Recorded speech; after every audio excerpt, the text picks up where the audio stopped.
Si uno quiere entender a Joseph Smith, el primer lugar para comenzar es comprender el mundo del que él y su familia provenían.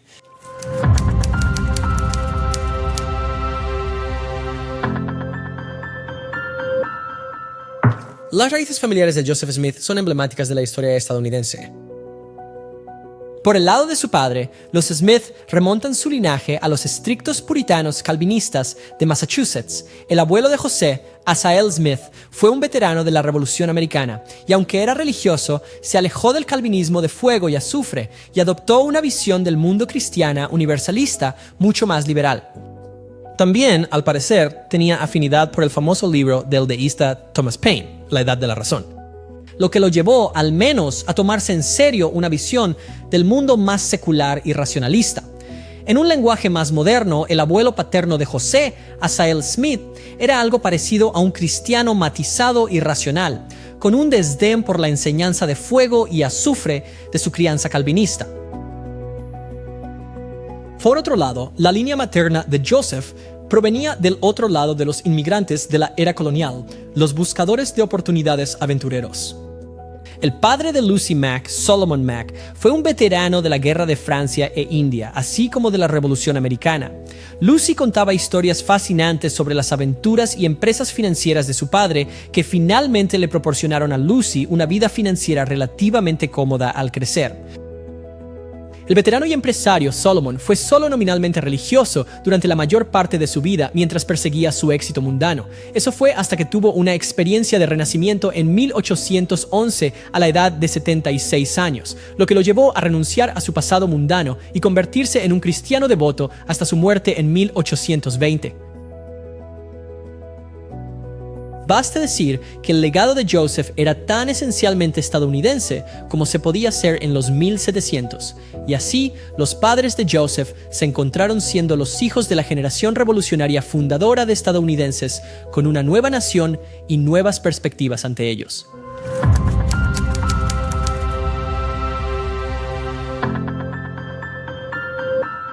Los padres de Joseph se conocieron en Vermont y se casaron en 1796. Inicialmente, las perspectivas de la joven pareja parecían brillantes. Lucy había recibido $1,000 como regalo de bodas, una suma de $24,000 en el dinero de hoy. Además, Joseph padre debió tener algunos recursos, ya que pudo comenzar su matrimonio persiguiendo una carrera como comerciante, lo que debió requerir cierto nivel de capital. En esos primeros días, nacieron sus dos primeros hijos, Alvin y Hiram. Y cuando llegaron los 1800, la imagen que se debería tener en mente de Joseph Sr. y Lucy Smith era la de una pareja joven de clase media con dos niños pequeños comenzando bien. Sin embargo, su buen comienzo pronto se desvaneció cuando alrededor de 1803, por la deshonestidad de un socio comercial en una empresa de comercio internacional que involucraba ginseng, Joseph Sr. perdieron todo. De hecho, puede que otros miembros de la familia de Joseph Smith padre hubieran invertido en la empresa, así que cuando la empresa fracasó, hizo que este fracaso fuera aún más devastador para la joven pareja. De repente, Joseph Sr. se encontró con una deuda considerable, con una esposa embarazada, un Alvin de 5 años y un Hiram de 3 años, dependiendo de él. Enfrentándose a la ruina financiera, se vieron obligados a vender su granja y usar los $1,000 de ahorros de Lucy para pagar a sus acreedores. Y así, la joven pareja Smith, con brillantes perspectivas, pasó de ser terratenientes de clase media a arrendatarios de clase baja, trabajando en cualquier tierra de cultivo que pudieran durante la mayor parte de los años de trabajo productivo de Joseph Smith Sr. Durante los siguientes 10 años se mudaron frecuentemente por Vermont y New Hampshire, aprovechando sus conexiones sociales para encontrar trabajo y salir adelante. 1805. Durante esta era, Joseph Sr. trabajaría como jornalero agrícola en las temporadas de cultivo y luego como maestro de escuela en el invierno mientras Lucy vendía varios artículos caseros que hacía. Durante este tiempo, Lucy tenía entre 20 y 30 años y trajo al mundo 4 hijos más, incluido Joseph Smith Jr., en diciembre de 1805. Los Smith eran una familia trabajadora y unida, y finalmente encontraron cierto nivel de estabilidad mientras vivían en New Hampshire en 1811. Con Alvin ahora de unos 13 años y Hiram alrededor de 10, los Smith comenzaron a considerar la educación de sus hijos y a pensar en cómo podrían prepararse para el futuro a largo plazo de su familia. Sin embargo, la tragedia golpeó de nuevo después de 2 años en New Hampshire. La fiebre tifoidea estalló en 1813 en su comunidad, y pronto los 7 hijos de los Smith, de edades entre 1 y 15 años, fueron afectados por la enfermedad, pero la más afectada fue Sophronia, de 9 años. Eventualmente, la fiebre se puso tan grave que Lucy y Joseph Sr. estaban casi convencidos de que estaban a punto de perder a su pequeña. Lucy describió más tarde los eventos que experimentó al lado de la cama de su hija. Mientras ella yacía así, la miré como una madre mira la última sombra de vida en una niña querida. En ese momento, mi esposo y yo juntamos nuestras manos, caímos de rodillas junto a la cama y derramamos nuestro dolor a Dios en oración y súplica, implorándole que dejara a nuestra hija un poco más de tiempo. Al terminar la oración, parecía que su pequeña había dejado de respirar. En agonía, Lucy la tomó en sus brazos y comenzó a caminar por el suelo con dolor. El recuerdo de esta experiencia la atormentaba. ¿Eres una madre que ha perdido a un hijo? Siente tus fibras del corazón y luego dime cómo me sentí con mi hijo, expiringuendo presionado contra mi pecho. Los que estaban en la habitación le dijeron que no servía de nada, hasta que, aparentemente de manera milagrosa, la pequeña Sophronia comenzó a gemir y a respirar de nuevo. Un inmenso alivio y agradecimiento a Dios inundaron a Lucy mientras sostenía a su pequeña, y durante el resto de su vida, Lucy atribuyó esta recuperación de su hija a un milagro de Dios. Las pruebas no habían terminado. José Jr., de 7 años, se recuperó del tifus, pero desarrolló una infección ósea en su pierna. El dolor era terrible para el pequeño, de 7 años, y los doctores creían que probablemente su pierna tendría que ser amputada. Había un médico en la zona que tenía un procedimiento que, aunque terriblemente doloroso, tal vez podría salvar la pierna. El procedimiento sin anestesia implicaría cortar hasta el hueso, perforar el hueso y luego romper el área infectada. Los Smith estaban desesperados por salvar la pierna de Joseph, así que estuvieron de acuerdo, pero estaban aterrorizados de someter a su niño de 7 años a un procedimiento tan dolorosamente agonizante. Aún así, cedieron. Joseph fue sostenido por su padre durante el procedimiento. Su madre dijo que no podía soportar escuchar los gritos de su hijo, así que se salió de la casa, y más tarde relató lo que ocurrió. Cuando rompieron el primer fragmento, Joseph gritó tan fuerte que no pude evitar correr hacia él. Al entrar en su habitación, él gritó: «Oh, madre, vuelve, vuelve, no quiero que entres». Cuando se llevaron la tercera pieza, irrumpí en la habitación de nuevo. Y, oh, Dios mío, qué espectáculo para los ojos de una madre. La herida se abrió, la sangre aún brotaba de ella y la cama estaba literalmente cubierta de sangre. José estaba tan pálido como un cadáver y grandes gotas de sudor rodaban por su rostro mientras en cada rasgo se reflejaba la máxima agonía. A pesar de este evento desgarrador, Joseph sobrevivió, aunque desde los 7 hasta los 10 años, o no podía caminar o usaba muletas, y por el resto de su vida tenía una ligera cojera. Habiendo sobrevivido a la epidemia de tifus y con el joven Joseph en muletas, los Smith comenzaron a intentar volver a la normalidad. Sin embargo, nuevamente, su suerte no pudo ser peor, ya que en 1815 una erupción volcánica en Indonesia causó uno de los mayores desastres climáticos de la historia registrada. 1816 es conocido por los historiadores como el año sin verano, y hubo temperaturas de congelación en Nueva Inglaterra en julio. Esto causó enormes fracasos de cosechas en todo Estados Unidos, incluyendo para los Smith. En este ambiente, muchas familias pobres en Estados Unidos enfrentaron la posibilidad real de hambruna. Entonces, en este ambiente aterrador y con su relativa estabilidad financiera nuevamente destruida, el padre de 9 hijos de 45 años, Joseph Sr., estaba tratando de averiguar qué hacer. Joseph Sr. eventualmente escuchó sobre oportunidades en las nuevas fronteras en el norte del estado de Nueva York, a unas 300 millas hacia el oeste, y dejó a su hijo de 17 años, Alvin, para que ayudara a su madre con los otros 8 hijos hasta que él los llamara. Después de encontrar un lugar para la familia en Nueva York, cerca del pueblo de Palmyra, Joseph padre envió a buscar a su familia, que se preparó para partir a finales de 1816. Desafortunadamente, después de saldar todas sus deudas, Lucy casi no tenía dinero, y el hombre contratado para llevarlos, llamado Sr. Howard, era cruel, especialmente con el pequeño Joseph de 10 años. José apenas había dejado las muletas recientemente, y el Sr. Howard lo obligó a caminar junto al carro durante la mayor parte del viaje de 300 millas. Esto enfureció a los hermanos adolescentes de Joseph, Alvin y Hiram, pero realmente no podían hacer nada contra el conductor adulto que estaba a cargo de su viaje, y solo empeoró. Con 100 millas restantes en su viaje, Lucy cuenta lo que sucedió. Una mañana, mientras nos preparábamos para continuar nuestro viaje, mi hijo mayor Alvin vino a mí y dijo: «Madre, el señor Howard ha tirado las mercancías del carro y está a punto de partir con el equipo». Al escuchar esto, me encontré con él en la sala común en presencia de una gran compañía de viajeros, tanto hombres como mujeres, y le exigí su razón por el curso que estaba tomando. Me dijo que el dinero que le había dado se había gastado por completo y que no podía continuar. Entonces me dirigí a los presentes y dije: «Caballeros y damas, por favor, presten atención un momento.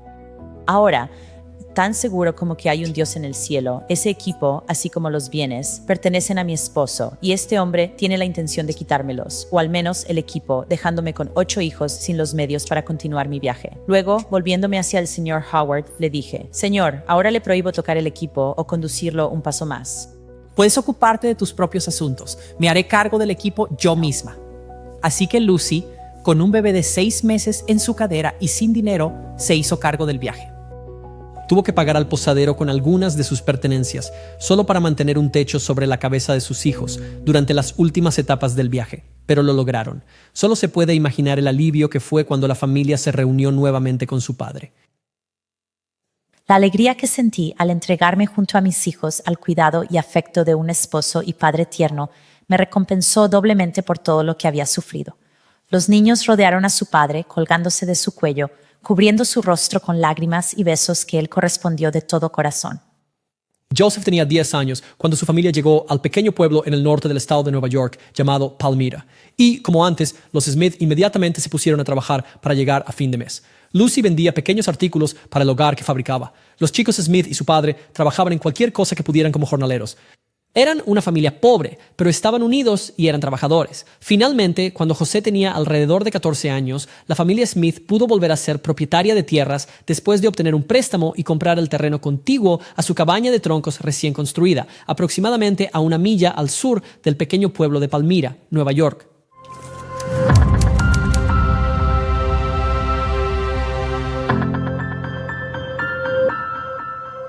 Desde los 7 hasta los 10 años, Joseph estuvo confinado a una cama o con muletas debido a la cirugía de su pierna. Entonces fue en esta época en Nueva York, entre las edades de 11 y 14 años, cuando Joseph comenzó a ayudar a su padre y hermanos, que Joseph empezó a salir de casa y al mundo. Joseph en este momento comenzó a encontrarse con el mundo de las ideas y la religión, incluyendo eventos de avivamiento alrededor de su nuevo hogar. En la América temprana, la Revolución y la Ilustración habían sacudido el mundo de la religión. El espíritu rebelde de los estadounidenses se trasladó en algunos círculos a una rebeldía contra la religión organizada. La familia de José era, de alguna manera, típica de este entorno. Los estadounidenses, como la familia de Joseph, todavía eran cristianos que creían firmemente en la Biblia, pero había grandes divisiones sobre las religiones organizadas. Joseph padre estaba profundamente desilusionado con las religiones organizadas de su época.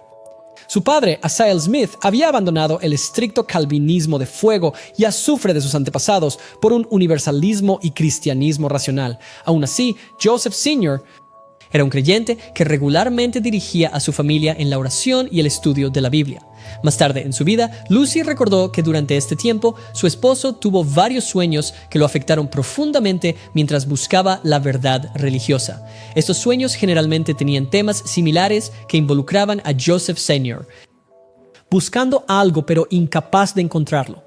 Lucy describió estos sueños de manera que se alinean muy de cerca con temas del Libro de Mormón. Aunque es bastante posible que el recuerdo en su vejez de estos eventos anteriores estuviera influenciado por el deseo de Lucy de conectar la historia de su familia con temas del Libro de Mormón. Independientemente, mientras Joseph Sr. se sentía insatisfecho con las religiones de su época, Lucy se sentía atraída hacia ellas, quizás porque en su juventud casi murió. Su experiencia cercana a la muerte cuando era joven y la casi muerte de sus hijos hicieron que las palabras del predicador local sobre el infierno y la vida después de la muerte calaran en Lucy. Lucy comenzó a preocuparse por la posible necesidad de cosas como el bautismo, y así se sintió inclinada a buscar una iglesia para su familia mientras estaba en Nueva York, y quería llevar a sus hijos con ella. Entonces José, alrededor de los 14 años, se encontró en su nueva pequeña granja en Nueva York, en medio de este entorno de división religiosa, tanto dentro como fuera de su hogar, y José estaba tratando de encontrar su camino. Y aquí es realmente donde la voz de José entra en la historia y cuenta un acontecimiento inesperado que lo cambió todo. Un día estaba leyendo la epístola de Santiago. Y si alguno de vosotros tiene falta de sabiduría, pídala a Dios y le será dada. Pareció entrar con gran fuerza en cada sentimiento de mi corazón. Después de retirarme al lugar donde había planeado ir, habiendo mirado a mi alrededor y encontrándome solo, me arrodillé y comencé a presentar los deseos de mi corazón a Dios. Clamé al Señor por misericordia, pues no había nadie más a quien pudiera acudir para obtenerla. Era la primera vez en mi vida que había intentado orar en voz alta. Oh, Dios, inmediatamente fui tomado por un poder que me venció por completo y tuvo una influencia tan asombrosa sobre mí que ató mi lengua de manera que no pude hablar. Mi mente se llenó de dudas y todo tipo de imágenes inapropiadas.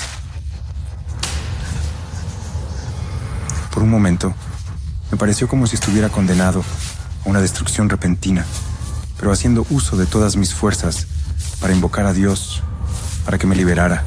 Señor, mi boca se abrió, ten piedad de mí, y mi lengua se liberó. Perdóname.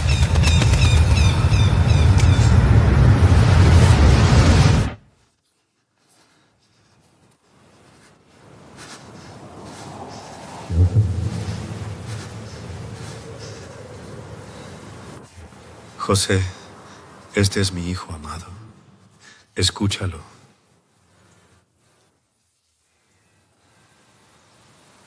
José, tus pecados te son perdonados. He aquí, yo soy el Señor de la gloria.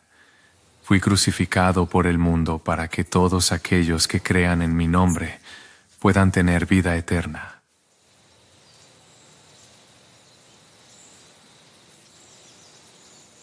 El mundo yace en pecado. Se han apartado del Evangelio y no guardan mis mandamientos. Se acercan a mí con sus labios, mientras sus corazones están lejos de mí. Enseñan como doctrinas mandamientos de hombres, teniendo una forma de piedad, pero niegan el poder de ésta. No lo sigas. Espera pacientemente. En un futuro, la verdad completa del Evangelio te será revelada.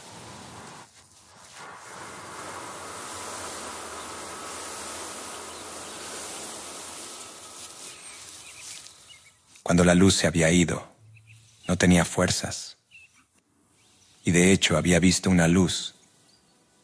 Y en medio de esa luz vi a dos personajes. Y realmente me hablaron. Lo sabía, y sabía que Dios lo sabía, y no podía negarlo. Después de esta visión, Joseph probablemente estaba de alguna manera atónito y no estaba exactamente seguro de cómo interpretarla. El joven de 14 años probablemente interpretó la experiencia a través de la perspectiva que le era familiar. Las experiencias de renacer que involucraban visiones no eran algo totalmente ajeno en el contexto de José. José fue cuidadoso al contarle a otros sobre esta experiencia, pero sí relató su experiencia a un predicador local que le dio una reacción fría, diciendo que tales cosas habían terminado con los apóstoles y la Biblia. Aún así, al intentar interpretar su experiencia, Joseph probablemente sintió que había tenido una experiencia similar a lo que otros en el mundo describían como nacer de nuevo. Así que inicialmente habló de su experiencia en esos términos. Sin embargo, con eventos posteriores, Joseph llegó a darse cuenta del pleno significado de lo que le había ocurrido esa mañana de primavera de 1820.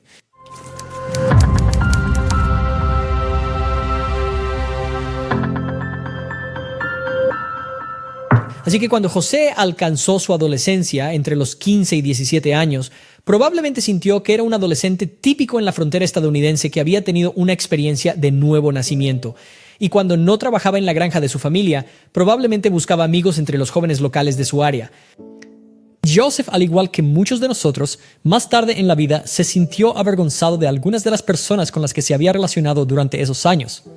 Más tarde recordó: durante el periodo de tiempo que intervino, me dejaban mezclándome con todo tipo de sociedad.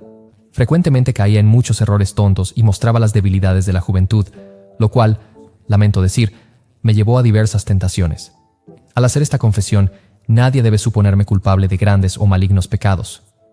Nunca tuve una disposición para cometer tales actos, pero fui culpable de frivolidad y a veces me relacionaba con compañía jovial. Verá, las creencias populares y supersticiones eran una fascinación entre muchos de los vecinos de Joseph, y como el nuevo adolescente del lugar, es probable que Joseph, hasta cierto punto, se involucrara en las supersticiones locales comunes a esa época. Ten en cuenta que incluso hasta mediados del siglo XVIII, la astrología y la alquimia se enseñaban en cursos de nivel universitario, así que supercherías populares como la búsqueda de agua, las varillas de adivinación y piedras videntes, aunque eran menospreciadas por las clases altas postilustradas en la década de 1820, no eran inusuales entre los agricultores rurales de la época de Joseph. Estas prácticas tomaron la forma de algo que se aproximaba a cuentos de viejas o prácticas pseudocientíficas en lugar de artes oscuras inspiradas satánicamente. Dicho esto, el nivel de participación de Joseph en las prácticas supersticiosas populares de su época es un tema muy debatido entre los académicos debido a la variedad de informes contradictorios posteriores de fuentes tanto hostiles como amistosas. Sin embargo, lo que parece estar fuera de discusión es que cuando José tenía 16 años, tenía una piedra de vidente y una mente abierta a la realidad de lo sobrenatural, lo cual pudo haberlo preparado para los eventos que pronto siguieron, eventos que no solo cambiaron el curso de su propia vida relativamente ordinaria, sino que eventualmente también las vidas de millones en todo el mundo.